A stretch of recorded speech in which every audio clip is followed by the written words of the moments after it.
Hi guys. Okay, so this video is going to be a little bit of recall, just with a little bit more space, maybe a little bit more speed for my dog. And I'm also going to offset it. I'll do a couple recall exercises with him, and then I'll do a little bit of excited play with him. I've got an agility jump set up over here that I'll play with him on for a minute, and then I'm going to do the calming be still. I know I did a poor job explaining kind of some different levels of release that you can do for your dog depending on how settled they get from your touch or how stimulating the environment might be in that moment. So first we'll do recall, then I'll do get him kind of wired up and excited and explain a bit more of the release of pressure with your be still. Okay, buddy. So again, any opportunity you have when your dog is away from you is an opportunity to work on recall. Recall is a game of chase. Your dogs have to learn to have fun chasing you. I do a ton of this with my young dogs. I even do it a bit with my old dogs. But use opposition reflex, use kind of interaction with your dog you can use that as a setup for recall. What I mean by that is getting them excited and bitty, push away, right? Teaching them, just get them excited, push them back, and reward them when they get to you. I never, in the beginning in teaching a foundation for recall, I never get my dog to do anything additional when they get to me. No sits, paws, lie down, nothing, eye contact, don't care. I just want them to be rewarded for getting to me. That is what recall is. Those other things will come pretty easily, but your dog really needs to understand that they need to follow you. I did mention probably I really like incorporating toys into recall.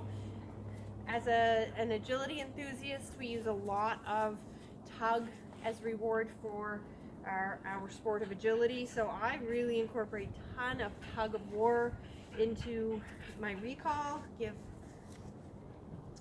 Because when you start incorporating toys into your recall, it increases the value of the handler. I can't stress that enough. But your dog has to be motivated for the toy. So it really depends very much on your dog. Josie would be heartbroken if I rewarded her recall with a toy. She'd much rather have food. So you really just have to know your own dog. I'm thrilled that this guy prefers to work for toys, but he'll take food as well. So I'll do a demo with just food, actually. Wait, bud. Come here, buddy.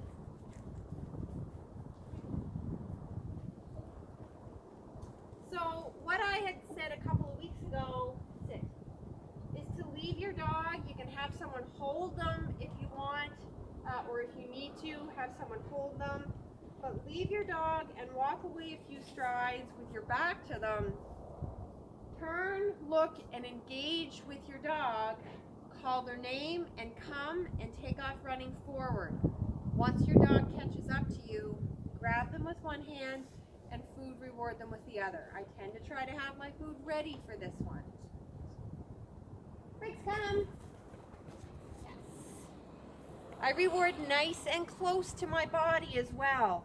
I don't reward way out here. I reward really, really close to me. I'll show you that from this angle.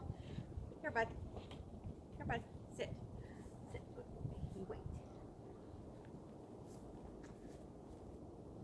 Breaks, come. Good job. Good job. So, again, reward close to your dog. Make sure that you have a hold of them. That is so dogs get used to being caught when you call them. So lastly, I'll just show you one more time. Again, pushing them off with a bit of opposition reflex. I do this when I practice recall by myself all the time with my dogs. And that involves, again, I'm going to work just with food for this one. I'll leave my dog, not really on a stay, but I'll kind of leave them here. I get them a little worked up. Okay, so I don't get very far away from Riggs before he comes along with me. Josie, when I do that with her, she usually squeals with delight. But it just kind of heightens the excitement for the chase. So that's a little extra on your recall. Practice it in every new location you go to with your young dog. It's super, super helpful. Again, if they rehearse all the time, getting away from you, having fun running away from you, and getting to interact with other dogs or people, that becomes the normal for them. Try to prevent those things from happening and do your best to train your dog to follow and have fun following. If they're not reliable on recall, they really should be on a leash or long line to prevent the possibly being rewarded for something you don't want. So I'm going to work my puppy up here, get him really excited. The point about the next thing I'm going to show you is, in many cases you'll find with your Be Still calming exercise that it may work great in some circumstances, but not in all. You may say that, oh yeah, he'll lick his lips really quickly, but I know he's not settled. He's still fighting me. He's still kind of hyper. Initially, when I teach the Be Still, I will release dogs for the lip lick because I want them to understand what the release is. I don't want to make it too hard for them in the beginning. I want them to know their job in getting what they want. Like anything, we have to move past the entry point behavior. So when we raise our criteria and we need our dog to be more calm, if the environment got harder, and stay connected with us, then we can still communicate through pressure and release with our dogs, but we may not completely release them if they're not quite ready. So I'll give you a little idea on how that works with Riggs. It will still be a subtle demonstration because he is fairly good at this, and this is his own backyard, so he's not terribly stimulated. I can get him pretty worked up, but he knows kind of how this works. What you'll see is that he'll give me a lip lick cue or maybe even a little sigh or half a yawn, but if I think that he's still a little bit too hyper, I might stop doing my rubbing and give just a slight release on his collar, but not let go. You'll see me maybe touch a little bit and release and touch and release until with this dog, I'll wait until his pupils are of normal size. So I do this a lot when my dogs are ripping around this backyard and playing, and it's getting too excited. I need them to stop. I call Riggs to me. He comes really well, but he's wired. I hold him and I don't let him go again, even though he may have given me multiple calming signals. I don't let him go until his breathing slows a bit and his pupils aren't big black dots in his eyes, that he's a little bit more calm, and then I'll release him, have him do something very simple for me, and let him go. Ready? Let's go.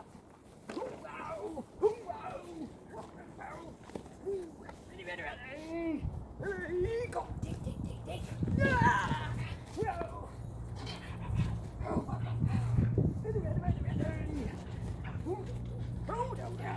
I don't think you're quite ready. Yeah. Go, get back. Yes! Whoa! Pretty good boy. What a good job, buddy. Ready? Give. Dig. Yes! Woo! Hey, woo!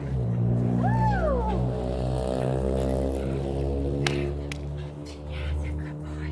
Oh, that's a great puppy. Woo! So immediately he licks. I give up a little pressure on his collar. I stopped rubbing him.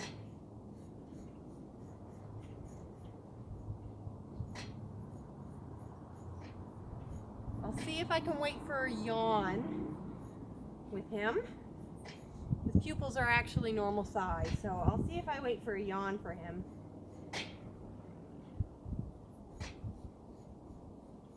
He continues to do the lip lick, so I continue to offer him a little bit more space.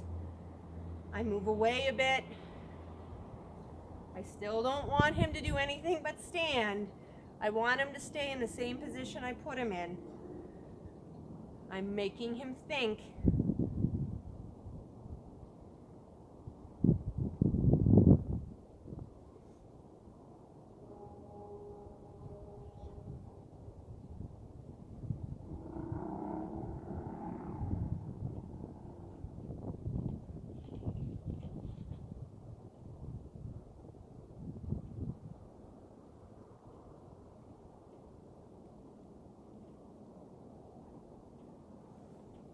Okay, bud.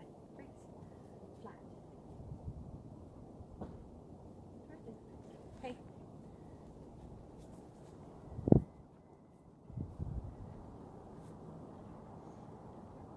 So because he didn't respond to my command, it's telling me that maybe he's not quite as calm and thoughtful. He's still thinking about that tug toy or that game we were playing.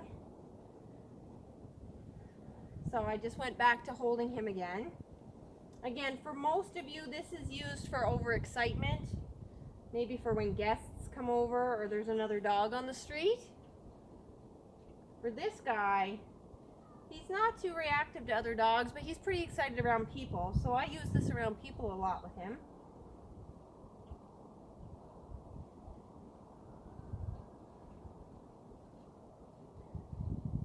So I've done some slight releases on his collar when he's licked his lips.